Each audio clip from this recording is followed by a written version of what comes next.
Introduce yourself. Hi folks, I'm Shirley Bales. So I lead our open ecosystem DevRel and community team. This is also my first time speaking, but we're going to leverage this as the AI guy that was supposed to be here couldn't be here, so I will do my best to be him. And also, I thought that since it's Q4, I was going to leverage this as a OKR quarterly sort of performance review for Katherine as well, to see how well we do. So how well you guys engage with us will be how well she does on her performance review. Anyway. No pressure. No pressure. Oh, that's funny. Anyway, so yeah. Well, so why are we here, Katherine? Okay, so as someone just mentioned, right? Everyone's talking about AI. So innovation in the field of AI, right, is moving rapidly. Everyone, from large enterprises to small startups to individuals, including developers, like I used to be, I'm a recovering developer, are incredibly excited to jump in and really reap some benefits of adding a little AI, springing a little AI into existing applications, maybe building new ones. And also, we like to use generative AI for productivity gains here and there. Shirley. So, show of hands, how many of you here have been given the task of actually developing a generative AI application? So, about 10 or so, 15 of you. A few of yeah, you, okay. A few of you. Okay. How about given the task of adding AI to an existing application? Okay, a few more. Excellent, awesome. Okay. So, what do you think is contributing to this struggle? Well, I think so. When you have so much excitement around a new technology, or not even a new technology, a new paradigm shift, a new inflection point, I think, in a new technology, you come with challenges and potentially hurdles, right? And we're going to go over a few of those challenges. Rapid innovation comes at a cost, basically. Okay, so when we're focused on that rapid innovation that I mentioned, especially in pioneering fields, we may be focused on a goal, getting a minimum viable product out there, probably, getting some functionality out the door. I think, but one thing that is sometimes lost in the struggle to get there is the foresight to apply principles that lead later to interoperability and flexibility. In emerging fields where best practices and modular architectures have not yet been established, that lack of an established best practice and lack of standardization slows down development processes, right? Everyone's kind of developing in silos. We're in our own little worlds, not necessarily communicating with each other. AI development, I think right now is like the Wild West. Everyone's reinventing the wheel. So what we'd like to see, Shirley and I and our fellow travelers in this journey, right, is adoption of a community-established standards to smooth and speed up everyone's development workflows. I think we're all open source people here, probably. We're at All Things Open. And this is the open source way, right? We come together and we establish the best way to do a thing, whatever the thing is. And we try, as best we can, to establish that thing in a vendor-neutral way. So Shirley, generative AI development isn't exactly new per se, right? How did we get here? Well, generative AI development isn't new, right? But in the last several years, things have moved pretty rapidly for all of us. In 2017, we had deep learning models, and those were the leaders. But when Google published their transformer architecture, we quickly realized how powerful it was, and it was going to be for natural language interaction.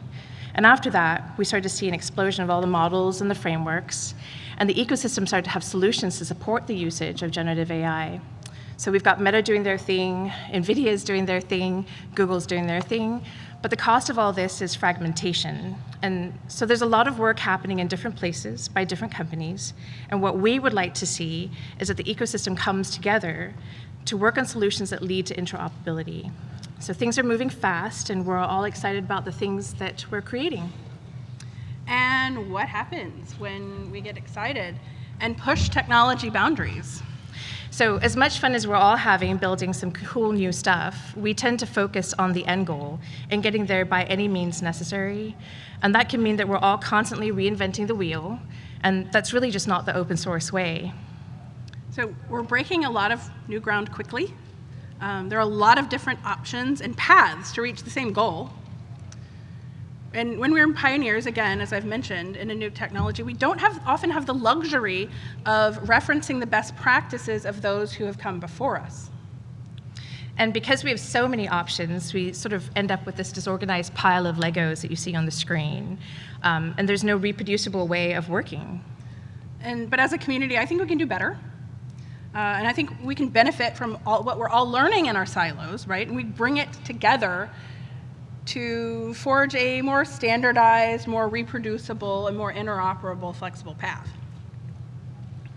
So meet our monster. This is our current minimum viable product.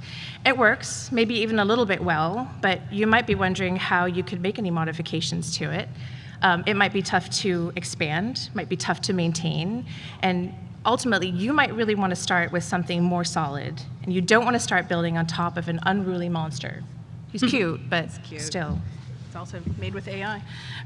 If we had started, I think, with something a little more orderly, we may not have created a monster. And we've all been there, right? We made something. It was probably fun to make, right? It works, but maybe it has a mind of its own. So the good news is that the open source community is coming together, as we do, right? We do this over and over. We're coming together under the umbrella of the Linux Foundation to work toward the standardization we mentioned, an interoperable, vendor-neutral platform that helps us tame the chaos. So we're going to talk a little bit about OPA, or you might hear some people say OPA. I think we need to land on what we're calling it. But as enterprises seek to achieve their AI goals, everyone's looking for simplicity and the total cost of ownership savings in their deployment. Being open is really the key to having control over what you do in your day-to-day. There's better collaboration, and really starting with a better and more organized architecture is going to save you time and effort down the road. And when we deploy generative AI in an enterprise, things can get pretty chaotic, remember monster, with all the moving pieces involved, and it's a bit of a puzzle, equal Legos. But what if we simplify it by treating each part as its own separate building block? And by doing that, we're hoping that we can handle and integrate each piece on its own, making the whole process a lot more smoother for everybody. And that's really what OPA is about. It's giving us a framework to make generative AI implementations much more straightforward and manageable from development to deployment. So we are from Intel, as I mentioned, but this is not just an Intel effort. All of these lovely folks, and some more actually since we've made this slide, have joined us to collaborate on this platform to ensure interoperability and best practices and extensibility, right? We want lots of options, and the partners who've joined us are adding those options. But Shirley, before we get into our reference architecture and build our chat app, can you tell us what RAG means in the context of AI development? Well, all right, I'm going to try to explain as simple as possible, mostly for me, not for you all, since the AI guy is actually not here. Katherine's going to play the part of the LLM in this normal sort of chat GPT interaction. So. I have to first say, these were supposed to be cat ears, but again, I forgot the cat ears again. But anyway, these are devil ears, but pretend they're cat ears. Also almost Halloween, so we're going to roll with it. Yeah. Hey, Katherine, who is my mom? I'm sorry, I don't have that information. So ultimately, well, you told me you're smart. Well, I'm a pre-trained model. I only have general knowledge, and you should have given me context. So the model doesn't have the information I want, so I have to augment. And currently, it has no idea, even though it has cute devil ears. So we ideally need to give the model our PDF. But how do we do it? And is it really that simple? And ultimately, it ends up being knowledge, right? How do we give the model context to help make it simple? Or is it simple? OK, fine. So in terms of context, my mom is Chinese, she's 5'0", and she's feisty. Now, who is my mom? OK, well, I'm going to give a better answer this time. Sorry. Your mother is a lovely, small in stature woman of Chinese origin, and she's quite spunky. You were very lucky to have a mom like that. OK, I don't know. It worked. Okay, so why did I give you a better answer this time? Well, I provided a little bit more context with the question that I had asked Katherine, right? So, and that's really RAG, or retrieval augmented generation, in a nutshell. Just asking the model the personal question, like, who is my mom? And then demonstrating how the model can actually provide the contextual answer. And the process is that whole retrieval, like with the, extracting the relevant information from a knowledge bank.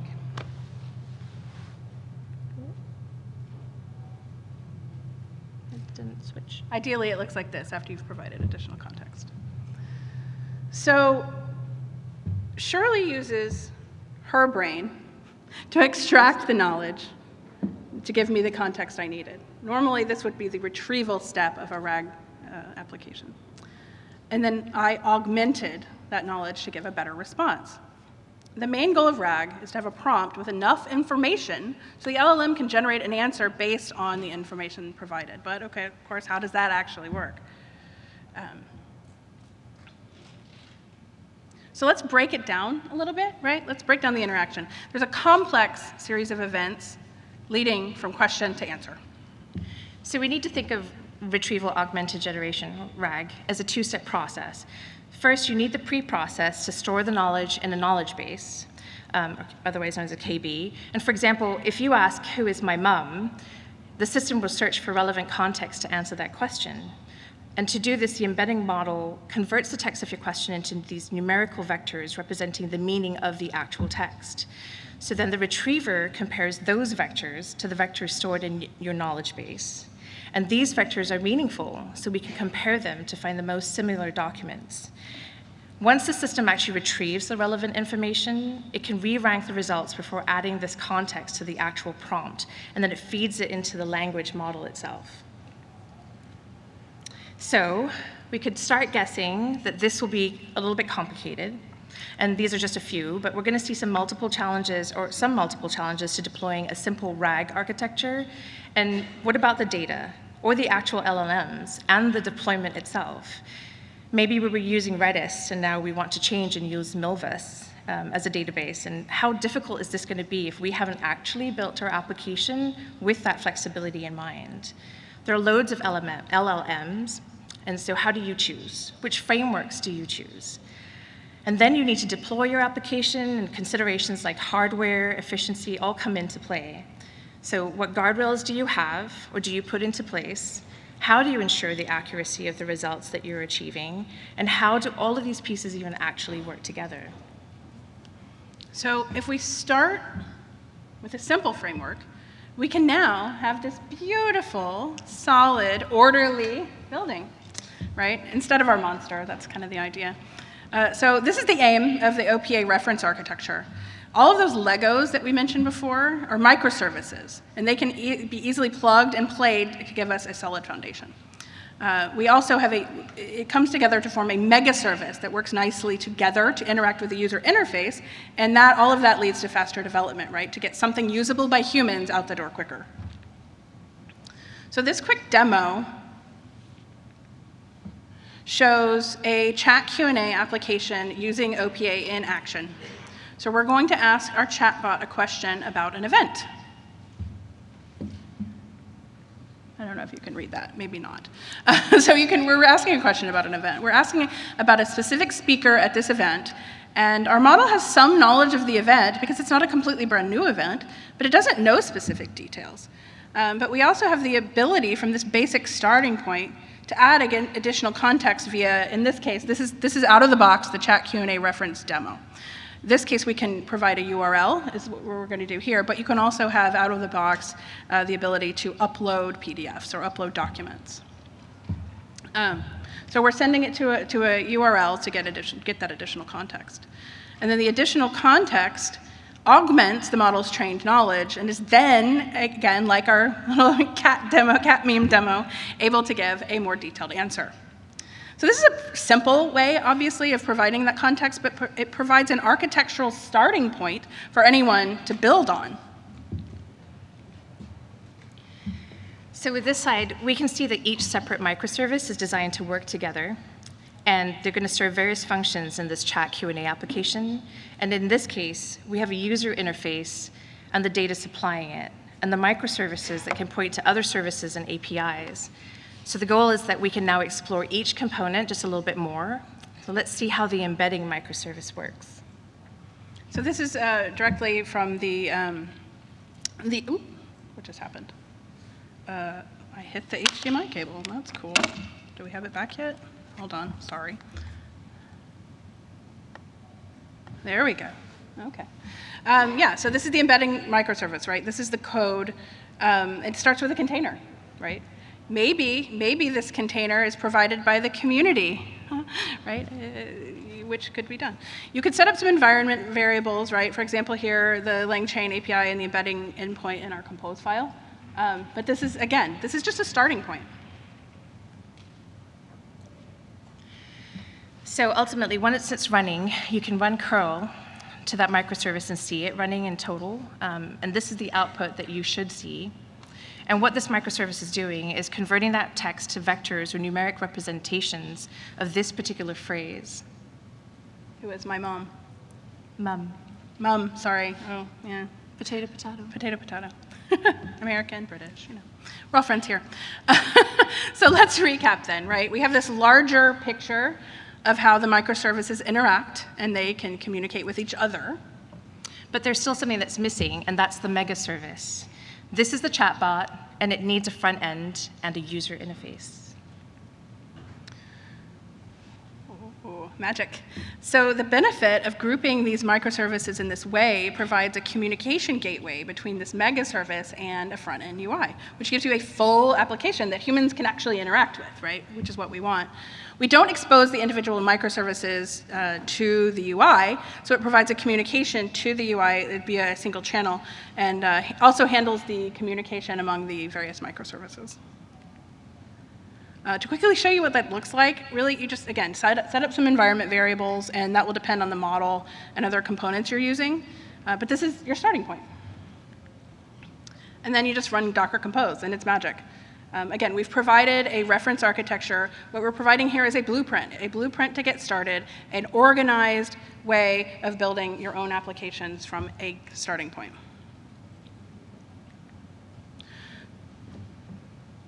You could do it. I'll just downgrade you on your performance report. No. So there's a QR code on the screen, obviously. So we'd love for you all to take this first spin for yourselves. This QR code will take you directly to this specific chat Q&A demo that we showed. It's not the only demo that's in there. There's like a code gen one. There's a translator demo. But feel free to check out the repo and see all the available demos that are there. We'll leave this up for a second. Make sure everyone can snap it. Okay. So what have we learned, right? So RAG is a great solution for providing contextual answers. If you need to build a customer service chatbot, for example, great use case, and that chatbot needs to know all of your proprietary information. Maybe you want to train it or you want to provide it all of your previous customer service interactions so that it knows all the answers. Maybe you want to provide it all your documentation and FAQs. You can't rely on just a large language model with your general information to provide those specific answers specific to your use case. By using a more structured approach, you can get started, and then a structured approach meaning a reference architecture with the microservices all scaffolded out effectively. You can get started and shorten the path a bit from concept to minimum viable product. But obviously there are challenges, right? Different types of data, large amounts of data. So ultimately, there's a call to action, of course, which we're asking folks to join us. This is what we're working together to solve, and there's a lot more that we could build. The OPA repo has numerous demos, and the only limitation is just our imaginations. So we're encouraging contributions. In fact, we'd love for people to be able to join us in this effort of standardization. And ultimately, if you don't find what you need in the repo, feel free to work with us to create it. We'd love to see some pull requests to add different demos for different cases or different components to support all the different projects. And as we've mentioned, neutrality really is the key here. We all want options and flexibility in building our applications. And here's an example of the type of contribution we'd love to see, right? This was Prediction Guard. Prediction Guard joined us to add support for their guardrails. And here we are. And that's how we build community, right? It's one pull request at a time. So another QR code. There's lots of ways to participate. This is the QR code that takes you to the opa.dev site, which sits on the Linux Foundation site itself. You can get everything that we've talked about and everywhere else from there. So working groups, other enterprise AI use cases, give us feedback. If you're interested in evangelism and promotion of OPA and your communities and events, it's still pretty new. So everything's, it's a ramp-up stage, but we're just looking forward to hearing what people think and, what we could do.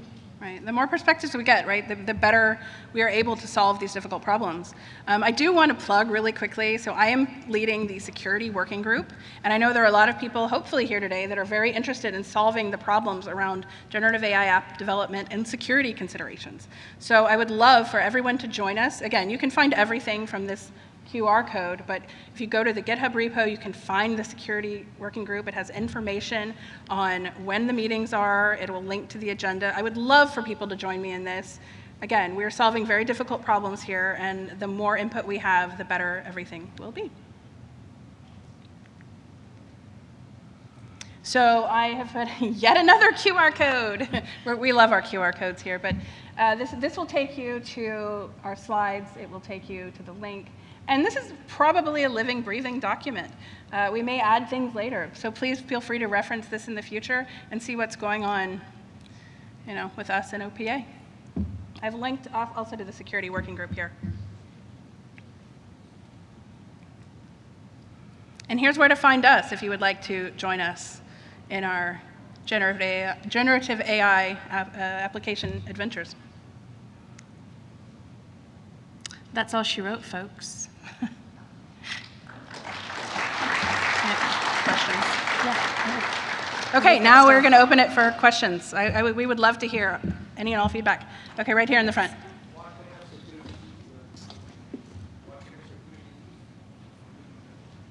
What kind of, okay, so in full disclosure, we've had one security working group meeting. So the answer to that is, what would you like to work on?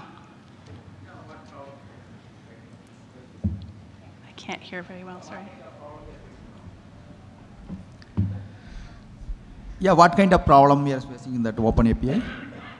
What kind of problem does the OPA solve? Yeah. Oh, okay, sure. Sorry, that's not what I heard.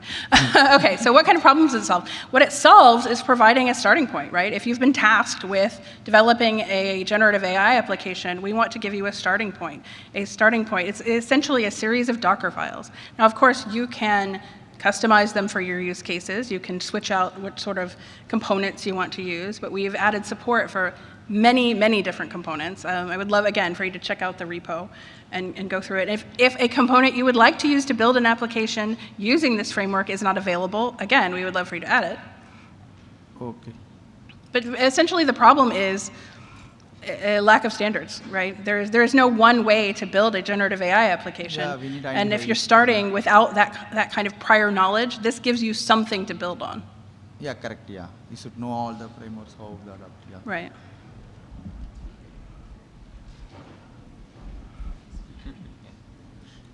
Hey, I was wondering if you all have run any benchmarks on your evaluations or the metrics themselves to see, like, there's a couple that seem to be implemented from different papers, which ones are better, or if not. Oh, in terms of components? You mean frameworks and that sort of thing? For the evaluation metrics. I don't know the answer to that, unfortunately. Okay. Yeah, I don't know if we have benchmarks. If you haven't, would y'all or someone in the group be able to offer compute to do that?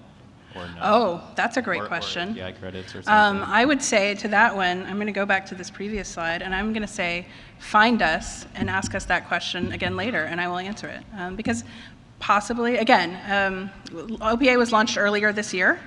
It's a collaborative effort, but again, there's a lot of Intel activity going on. But these are questions, right? Anytime you're talking about generative AI, you are talking about a lot of resources. So that's a great question. I will try to answer it for you. Here in the front. Mine is a security question.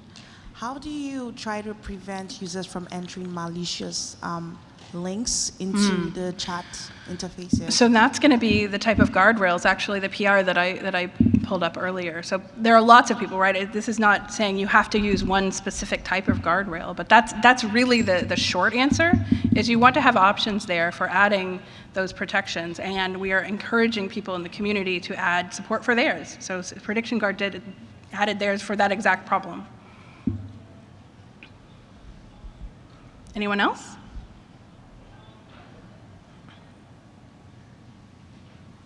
Cool. Well, I hope to see some of you in security working groups. There are many, many other working groups, by the way. There's an end user working group, I believe, or a developer experience working group.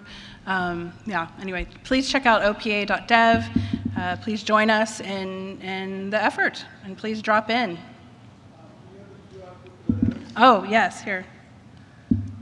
So this one will have links to everything.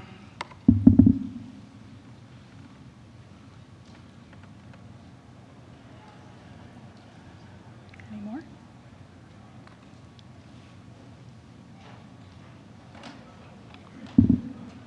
Okay, well, thank you so much.